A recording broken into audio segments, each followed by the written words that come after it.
Veramente un fatto molto delicato e sì, voglio dire neanche da vedere insomma determinate cose, ecco. Ai nostri microfoni una delle voci dei testimoni oculari dei drammatici momenti vissuti nelle scorse ore sul litorale di Bibione Pineda, un bambino di nazionalità tedesca di soli 5 anni che si trovava in acqua nei pressi del campeggio Il Tridente, ha improvvisamente perso i braccioli ed è andato in arresto cardiocircolatorio per annegamento. Ad accorgersi dell'accaduto è stata la madre che lo ha prontamente tirato fuori dall'acqua portandolo sulla battigia. Lì sono subito accorsi i bagnini della Bibione Mare insieme ad altri bagnanti. Ho visto il bagnino che è venuto a chiedermi un caffè e subito dopo ha iniziato a correre verso la spiaggia.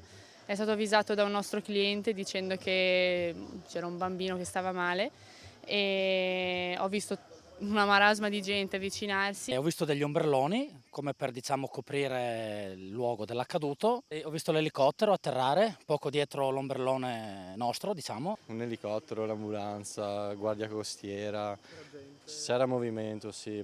Poi sono venuti a dirci insomma che un bambino si è sentito male, è stato tirato su dall'acqua. Con la barella li ho visti portarlo verso l'elicottero. Le manovre di primo soccorso e rianimazione, eseguite anche tramite l'ausilio del defibrillatore, sono andate avanti per circa mezz'ora fino a quando il piccolo ha ripreso le funzioni vitali ed espulso l'acqua inalata. Sul posto sono poi intervenuti i sanitari del SUEM 118 e l'elisoccorso di Treviso. Stabilizzato sul posto, il bambino è stato trasferito d'urgenza in elicottero presso la rianimazione pediatrica dell'ospedale di Padova, dove rimane ricoverato in prognosi riservata. C'era un po' di preoccupazione da parte di tutti. Sono dati tutti una mano, tutti insieme per cercare di aiutare il bambino. Ho visto anche che c'erano persone che tranquillizzavano la madre, l'ho vista solo alla fine quando accompagnavano il ragazzo nel soccorso, però mi ha detto che era abbastanza scioccata.